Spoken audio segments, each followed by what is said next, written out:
good afternoon. This is Dulia de Silva for Gold FM, bringing you your news in detail. The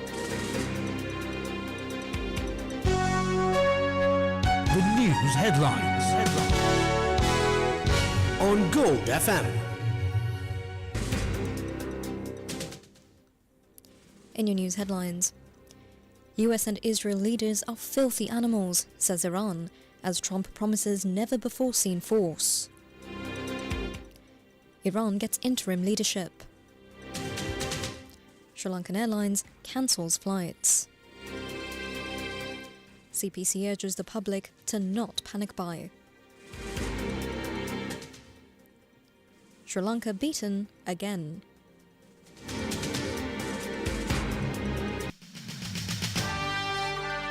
The top story on Gold FM. Iran confirmed its interim leadership following the death of Supreme Leader Ayatollah Ali Khamenei. State media confirmed Khamenei's death after hours of silence and denials following the devastating strikes on Iran by the United States and Israel. The government declared 40 days of public mourning following the killing, as well as 7 days of public holidays. Iran announced that a three-person council consisting of President Masoud Pezeshkian, the chief of the judiciary, one of the jurists of the Guardian Council, will temporarily assume all leadership duties of the country. It was also reported that Khamenei's daughter, son-in-law, daughter-in-law and grandchild were killed in the attacks. The Israel Defense Forces say that Iranian military leaders who were killed include the Minister of Defense, the commander of the Iranian Revolutionary Guard Corps, the Supreme Leader's advisor for security affairs, the chief of the military bureau of the Supreme Leader, the chairman of the Military Technology Bureau, the former chairman of the Military Technology Bureau, and the head of the intelligence of Khatam al-Anbiya Central Headquarters. US President Donald Trump took to social media to celebrate the death of Iran's Supreme Leader. He wrote, quote, "Khamenei, one of the most evil people in history, is dead. He was unable to avoid our intelligence and highly sophisticated tracking systems, and working closely with Israel, there was not a thing he or the other leaders that have been killed along with him could do." Trump said that the goal of the military campaign, which began on Saturday morning with a barrage of missiles and airstrikes, was regime change. "This is the single greatest chance for the Iranian people to take back their country. We are hearing many of their IRGC military and other security and police forces no longer want to fight and are looking for immunity from us," unquote. Meanwhile, the exiled son of Iran's late Shah, Reza Pahlavi, thanked US President Donald Trump for announcing the strikes in Iran. In an opinion piece in the Washington Post, he also touted a transition plan that he says will prevent a power vacuum in the country. The major military operation, codenamed Epic Fury and Roaring Lion, began across Iran as United States and Israeli forces struck multiple cities. The death toll is currently recorded at over 200 in Iran, with over 700 injured. The Israel Defense Forces confirmed this morning that they started a second wave of strikes, while Iran said it is carrying out a sixth wave of retaliatory attacks, launching extensive missile and drone attacks on Israel and US military bases in the region. Iran's retaliation affected Bahrain, Kuwait, Qatar and the United Arab Emirates. The Speaker of Iran's parliament called the leaders of the US and Israel filthy criminals who will face devastating blows for their ongoing attacks. Meanwhile, US President Donald Trump said that Iran will be met with never-before-seen force if they hit back at the US. The United States and Israel clashed with Iran at an emergency meeting of the UN Security Council, where the UN chief and many countries urged a halt to their attacks and a return to negotiations to prevent the conflict from spreading further into the region and beyond. Secretary General Antonio Guterres told the Council that everything must be done to prevent an escalation. He warned that the alternative is a potential wider conflict with grave consequences for civilians in the region.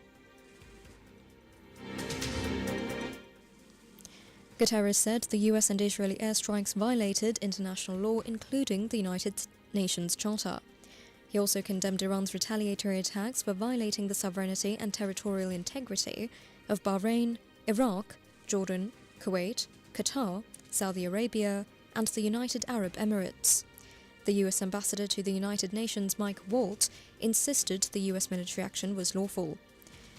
Amir Said Iravani, Iran's ambassador to the UN, told the council that the airstrikes killed and injured hundreds of Iranian civilians, which he called a war crime and a crime against humanity. He blasted the UN and the Security Council, its most powerful body, for not heeding Tehran's warnings about the warmongering statements by the US in recent weeks, and urged the council to act now. Russia and China condemned the US-Israeli airstrikes. Meanwhile, US Secretary of State Marco Rubio is scheduled to hold a call with G7 leaders about Iran today.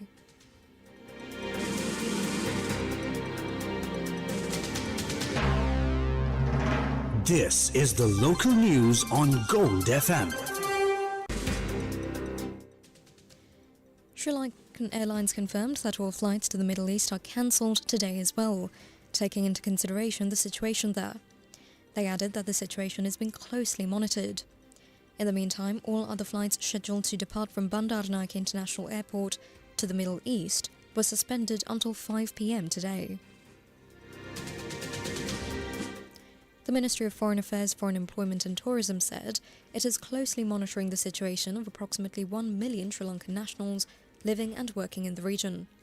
In light of the prevailing volatility, citizens in the Middle East are strongly advised to exercise heightened vigilance. Guidelines issued by the ministry include monitoring reliable local media and official announcements, avoiding non-essential travel and large public gatherings, staying in regular contact with the nearest Sri Lankan diplomatic mission, keeping mobile phones charged, and carrying valid identification documents at all times. Specifically, the Sri Lankan Embassy in Kuwait urged nationals there to strictly adhere to instructions from the Kuwaiti Ministry of Interior and the Civil Defense Department. Embassies in Saudi Arabia and Bahrain also made similar announcements. In light of the situation, all Sri Lankan missions in the region activated 24-hour emergency hotlines. Additionally, the ministry established an emergency operations centre at the Sri Lanka Bureau of Foreign Employment to provide continuous support. Families in Sri Lanka making inquiries can contact the Consular Affairs Division of the Ministry of Foreign Affairs on 74 259 5546 or the SLBFE WhatsApp or IMO accounts on 071 980 2822. The SLBFE hotline is 1989. Hotlines were also provided for those living in Kuwait and Bahrain. All these hotlines can be viewed on www.hirunews.org/en. The Ceylon Petroleum Corporation increased fuel prices effective from midnight. Standard white diesel rose by 4 rupees to 281 rupees per litre, while super diesel climbed by 6 rupees to a new price of 329 rupees. Octane 92 petrol saw a 1 rupee increase to 293 rupees per litre, although prices for Octane 95 and kerosene remained unchanged. Lanka IOC confirmed that it would revise prices to match. Meanwhile, the chairman of the Ceylon Petroleum Corporation confirmed today that current oil supplies remain unaffected by the Middle Eastern instability, as shipments originate from India and Singapore. Sufficient oil orders are secured for the next 2 months, with existing stocks of petrol expected to last over a month and diesel for the same period. Authorities warned that individuals found hoarding fuel will face legal punishment under existing laws to prevent the artificial shortages. The public is urged to remain calm and avoid panic buying. The statement followed reports of long queues forming at filling stations in Jaffna and several other areas, as residents feared a potential energy crisis triggered by the Israel-Iran escalation. The situation in the Middle East is detrimental to Sri Lanka's growth, mainly for tourism. This thought was shared by former diplomat Dr. Palitha Kohuna.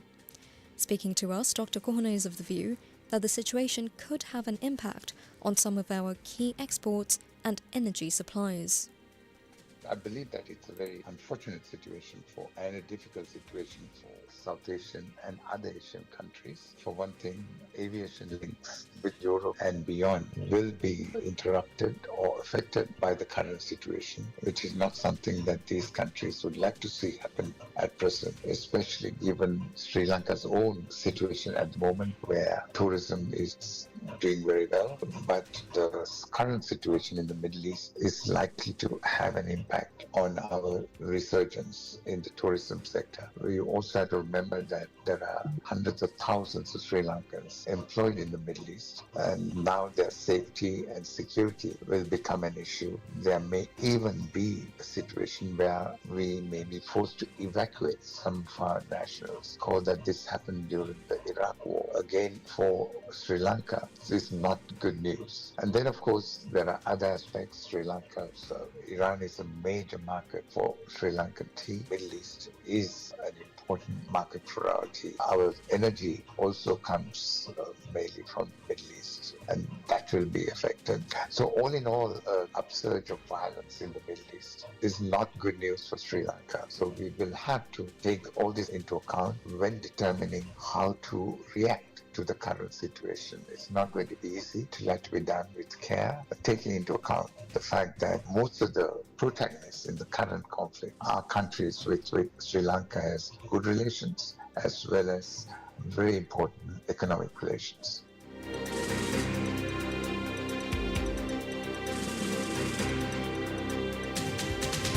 Now for some news in brief. Mainly fair weather will prevail over most parts of the island today, although some rains can be expected. The business news on Gold FM.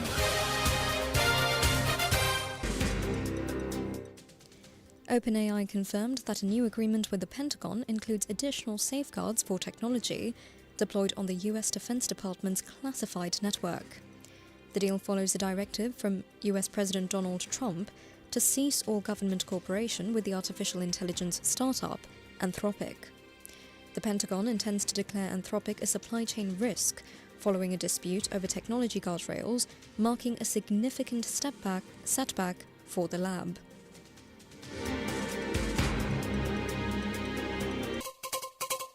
International news on Gold FM. South Korean President Lee Jae-myung said today that he hopes North Korea will resume dialogue as soon as possible to discuss a new era of relations between the neighbours.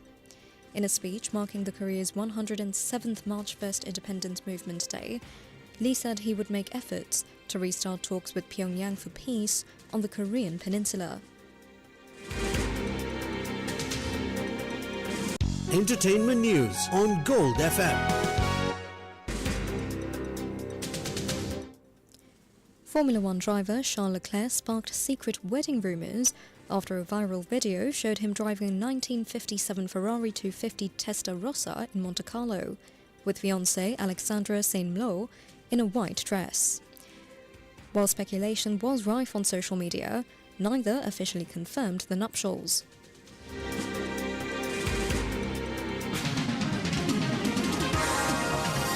Sports news on Gold FM. Pakistan gave Sri Lanka its last defeat of the ICC T20 World Cup 2026 in the Super 8 round that took place at Pallikalle last night. Pakistan opted to bat first, giving the locals the target of 213. Pakistan's Farhan shattered Virat Kohli's record for the most runs in a single T20 World Cup, but his century failed to save Pakistan from tournament elimination.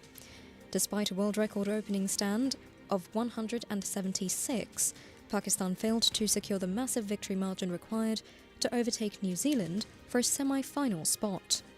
A late blitz from Dasun Shanaka ensured that Sri Lanka prevented this from happening, confirming Pakistan's exit despite their narrow 5-run win. That's it for now. This is Dulia De Silva for Gold FM.